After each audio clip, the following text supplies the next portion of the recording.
All right, folks, so this is another Mesa County Liberty Report. We just had the board make a final vote. It was a unanimous vote to reconfigure the Fruita 8-9 school and split it into the 9th graders go to the high school, 8th graders go to the middle school, and then the middle school moves from its old building into the old 8-9 building, I guess you call it. And I'm gonna play this video real quick. It's Brian Hill, Superintendent Hill's kind of like, he wrote a little letter basically to give his thoughts on it before the board voted.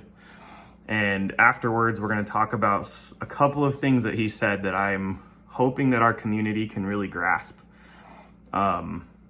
Because yeah, there's just a lot to it. Does anybody else have any other either questions or thoughts before the vote? I would, you mentioned having to think about this a lot, and I think everybody has, and so I think it's helpful sometime to write some thoughts down. So I do want to say a couple things before the board takes the vote. So the first thing I want to mention is that this topic of school closures is not an easy topic, and I want to recognize that. It wasn't easy last year when we had to do the middle school closure. And even with this year-long runway leading up to the decision for the Fruita 8-9 school this evening, it's still a tough decision, right? So whether you did it in 2 months or you did it over a year, it's still a tough decision. Change is hard, and trying to capture what's making this feel so difficult. I think it's because we work in a people business, and when change happens, there's an organizational side of change and there's a human side of change.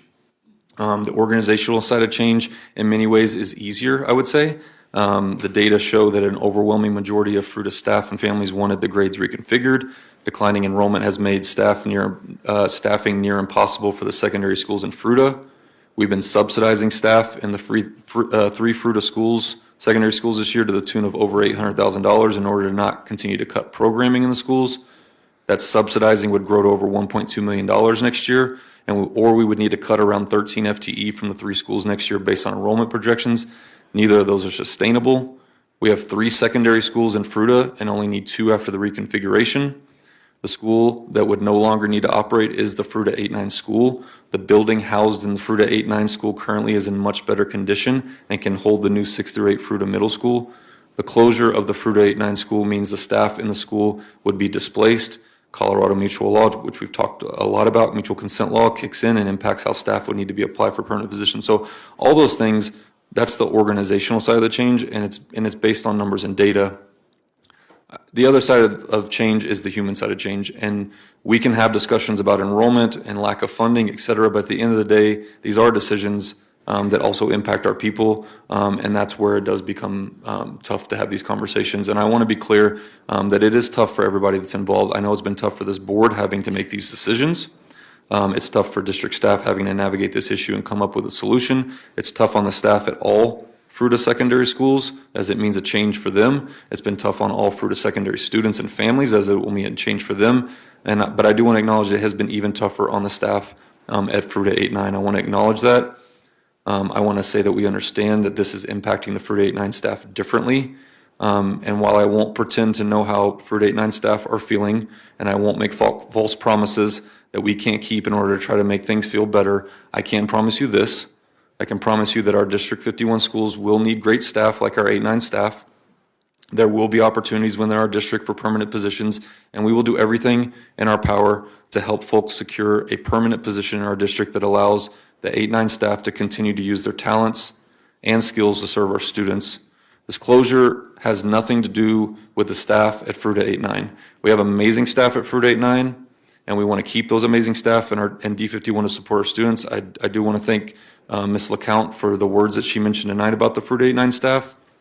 I know that there will be a period of unknown until positions are posted and folks land permanent positions, and we are doing everything we can to speed that process up, streamline it, and quickly help our staff to find permanent positions.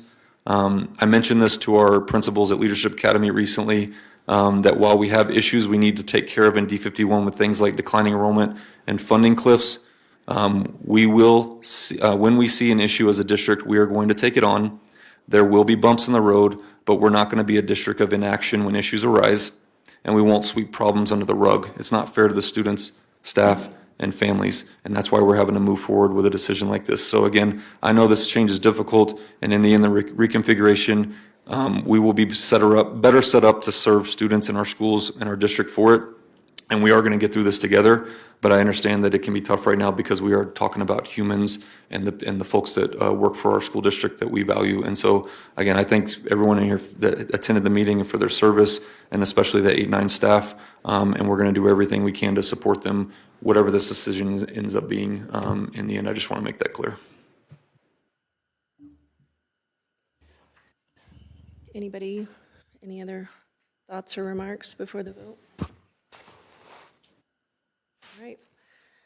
All right, we can go ahead and see no other discussion. We can call the vote.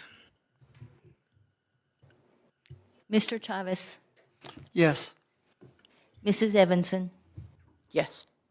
Mrs. Heights, Yes. Mr. Jones, Yes. Ms. Lima. Yes. All righty. Next up, we have.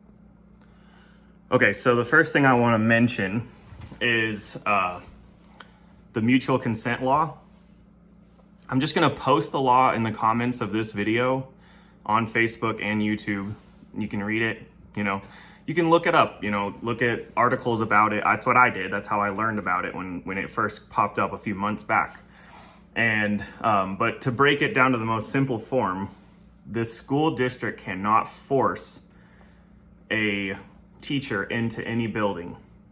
The principal has to consent, and the teacher have to consent.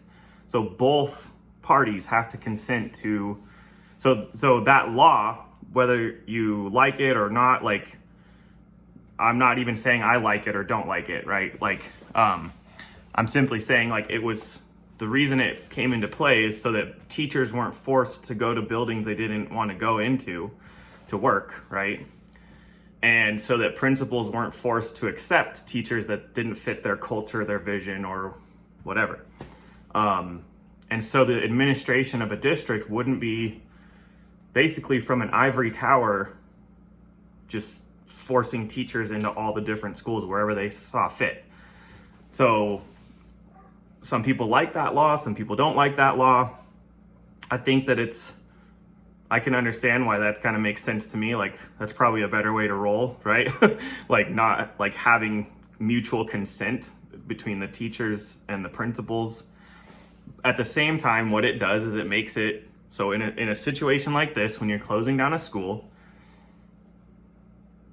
it makes it so that, like in Fruita, the best thing, and everybody suggested this over and over, like, wouldn't the best thing be to have the best teachers from both schools go be part of the new school and go up to the high school, right? Like, why wouldn't you just select the best teachers instead of having one school full of teachers all, be displaced and have to reapply? Well, that's because of that law, right? Because the only way that you could actually say the best teachers get to go to this school is from a district standpoint, right, would be for them to force the principal to accept what they deem to be the best. So that's not, the way the law works. And so there's, like, I've read it up and down, and I've listened to every single suggestion people have made, and every time I'm like, right, but then the district's forcing somebody into it's the same problem over and over. And so a lot of people's problem is technically with the law and how it worked in this scenario, and that it creates a problem. Every law creates unintended consequences, good or bad.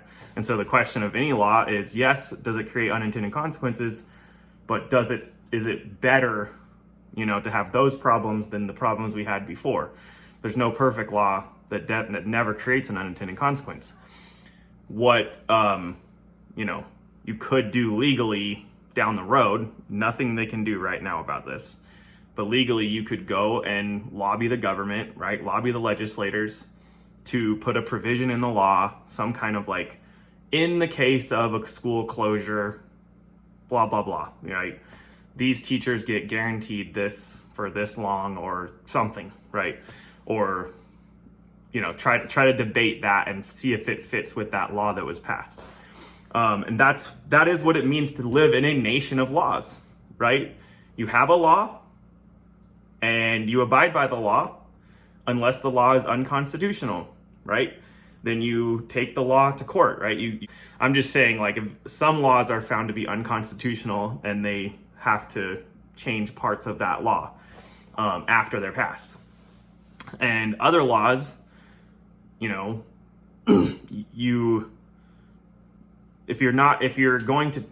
you're going to challenge that law, like in court, you have to go to the legislatures when they're in session and everything and try to get them to tweak it, to add something to it. And, that then later down the road, the law gets changed, and that one issue, that outlier and that unintended consequence, right? And then you have to see if there's other unintended consequences because of the change that you made that caused some other kind of problem in another area, right? I'm just saying that's the way the law works. Read it. It just simply means that the district can't promise any long-term employment in a school to anybody. I don't care if you've been around for 20 years, 2 years, it doesn't matter. Doesn't matter how good you are. There's tests, like nothing else can be promised to a teacher employment-wise. They do have the 1 year guaranteed pay, but the district's paying that out of their own budget, basically. And that doesn't mean that teacher's actually in a school. Like, they're just getting paid. Because the principals have to consent and the teacher has to consent to going to that school. So basically, all those teachers at 8-9 are reapplying in the spring. Some of them will end up at the Fruita Middle School. Some of them will end up at the Fruita High School. That's the other part of this that people are just forgetting. Like, just because the district can't give you a promise, and this is one of the things that Brian Hill said. He said, I won't make false promises that we can't keep. And that's that's almost a direct quote, but I think I messed up a little bit of the words, but that's the principle, right? He's like, I'm not going to make false promises. Like, he can't promise you that you're going to end up back in that school. Legally, he can't do it. Why would he tell you, I'm going to break the law for you? Like, he can't do it. That's a principle, which I agree with, right? Like, and so what he can promise and what he did at the end of his letter is, I promise to do the best we can, right? We want to keep you all as best as we can, and we're going to do what we can, right? That's the only legal promise he can make. And then you ask, did they follow through? Did they work hard enough to do that job? That's something that people have to ask later as the process happens.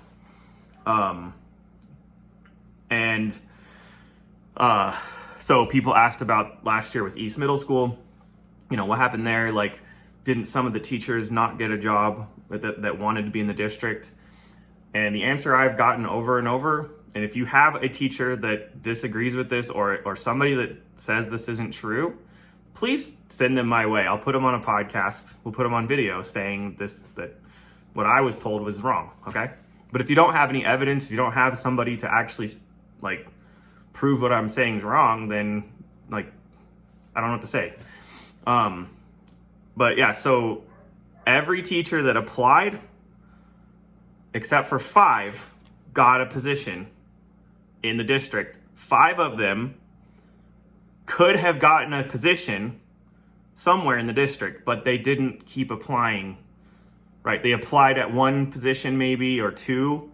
Good, like they said, well, I want this position over here in this school, and then they didn't get it, right? And then they reapplied over here maybe, or maybe they didn't even apply a second time, even though there was positions available. They just didn't keep applying because the promise of the district, or what the district had said, was that everybody that wanted to stay stayed. But the point is, like, maybe that person didn't find that position they wanted. They did apply once or twice, but then they left. So those were 5 out of that entire school who fit into that category. And they just didn't get the one they wanted. They could have had a job, though. is the point, right? If they wanted to stay in the district, they could have, most likely, right? So anyway, that's basically what I believe will happen this time. A bunch of people will reapply. Some of them will say, I wanted to work in the town that I live, or I'm mad, or they're mad about the whole situation. I'm done with this district. They're going to leave. Some of them are like, well, I'm not going to work in a different, grade level than what I do. Like this, I've worked hard to get to this grade level. So I'm going to move to a different district where I can work at that grade level because there's no positions for me doing what I want to do, right? Or some people will retire and just be like, I'm done. And then some of them will end up back in Fruita in those two schools because those principals, I'm sure they're going, well, here's all the applications and you live here. It makes sense. Like you're a great teacher. So some of them, I think, are going to end up there anyways. But there's no guarantee of it, right? You can't promise that because the district, if they said, I promise X amount or anything like that will end up back in Fruita, they're breaking the law. That doesn't mean it won't happen. It just means they can't promise it. So now it's up to those principals. And those principals are the ones that got to make those decisions at the high school with the 9th grade and the middle school with the 8th grade. So that's kind of that, it's just a hard situation. Like it stinks for people. But in the end, the question is, how do you do this? How do you close down schools if the school district has to? And that leads to the last point I want to make and the thing I really wanted to talk about today. Because Brian Hill said something and I just think that he didn't explain this or elaborate on this, but I'm going to from my perspective. Because I've been paying attention to the school board hardcore, for a few years now. And so he said, we're not going to be a district. And he said, I told this to a bunch of principals. We're not going to be a district of inaction, and we're not going to sweep problems under the rug. Now, specifically, what most people do not know about the school closure problem that we have in District 51, what most people have forgotten, they've gotten this amnesia basically about it, is that most of the other districts in Colorado did that the year before Brian Hill became the superintendent. They all went through the data, they all went through with the demographers, they all went through the, declining enrollment, the same issues are going on, right? There's just less babies being born. There's less, people are just having less kids and all of these issues that we've gone over and over. And if you look up charts, and there are websites, I can post one of them, that literally shows that in Mesa County, that the school age kid category is shrinking and the age above 65 is growing. So Mesa County is becoming a retirement community. It just is. And there's just less kids. Okay, but that's true in a lot of places.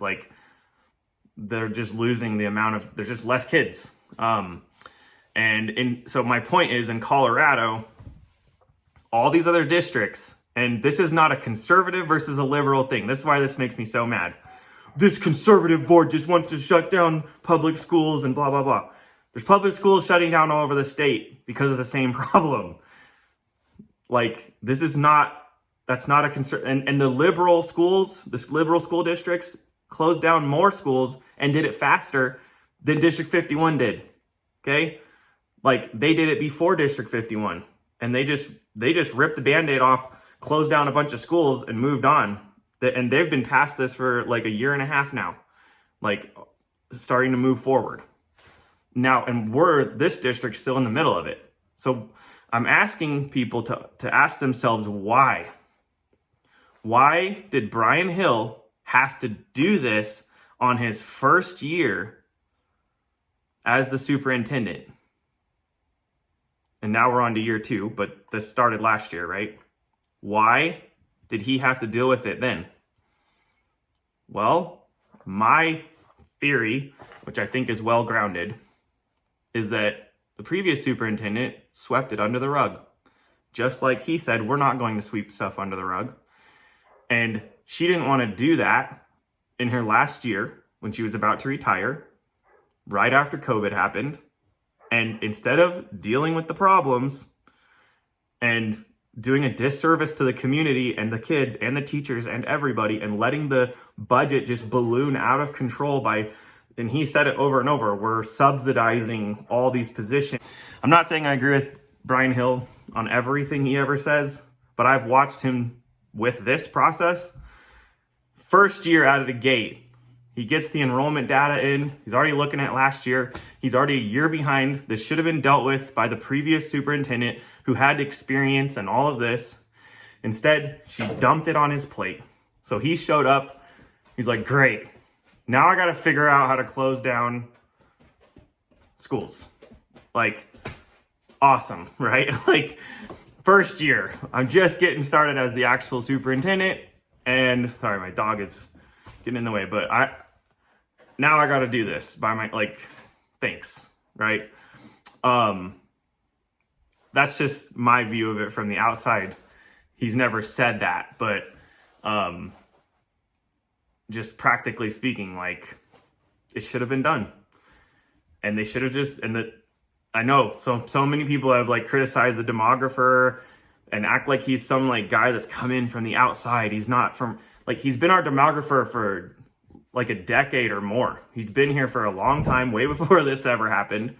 I'm not saying that he's been right about everything, but he said in one of the meetings, he's like, you know, my suggestion is to just do this and get it over with, because districts that drag it out and try to do this over a long period of time never get it done. And then their finances are completely a wreck, basically, you know, because they're funding all these positions and special things that they can't fund. And then they're pulling money, robbing Peter to pay Paul, which is what District 51 was doing when Brian Hill took over, taking money from COVID money and moving it around to try to keep all this stuff going. You know, and taking money, robbing Peter to pay Paul all the time, like with things that weren't really intended for that, but I guess you could kind of legally say that we could use it, like, and because they were sweeping things under the rug and not dealing with the FTE shortages, because you actually have to get a school fully funded to get, you know, all the services that happen in a school, and you have to have a certain amount of schools or kids in that school filling it up or whatever, like. And if you don't know all that, you're gonna have to go back through all those meetings and watch them, or read the state, you know, site about that. Anyways, that's it. Like, I just wanted to point out that, you know, what District 51 should have done before Brian Hill ever became the superintendent was shut down schools. The data was the same then. It's gotten worse now. There's less kids each year. And it's not getting better. There's less kids being born again this year than last year. So that trend, you know, so, and that's 5 years from now before those kids get to school, right? So we're 5 years trying to project ahead, and the rates are still going down. So when, you see what I'm saying? This is a problem. And what they should have done was that, and then gotten it over with before Brian Hill ever took over. And now we're in a mess, and we're trying to shimmy our way through this process as best we can while everybody's raging, and it's, you know, gonna be it's gonna be horrible, like, because they're not done. I just want to say, like, I've gone through all the numbers and looked at everything they had going on last year, and I really don't believe the district is done shutting down schools. Like, I think that there's more coming. And the question that the community needs to ask themselves is, do we want to go through this one painful school at a time, just ripping people's hearts out and going through this upheaval in the community, piece after piece, like every semester, every fall, Like, do you want to do this for the next few years and have all these people just so upset and these people's lives being moved around and all this change happening for the next few years? Or do you just want to get it over with and like know that that's just like the best thing for everybody is to do it, because it has to happen, because the numbers are inevitable. And then the district and the community can actually start to heal, but you can't heal if you keep having to rip everything to shreds by shutting down another school. And then, next year we got to shut down 2 more. And then next year we got to shut down. Like, that's why and these were the other districts, not the conservative boards, who just shut them all down. They just did it, ripped the Band-Aid off, and they're already a lot of them are moving past this. I'm not saying that was easy or great, like good for, like, there was still all the same problems of teachers being displaced and all of that. But you get what I'm saying. Where we're at it's just a bad idea.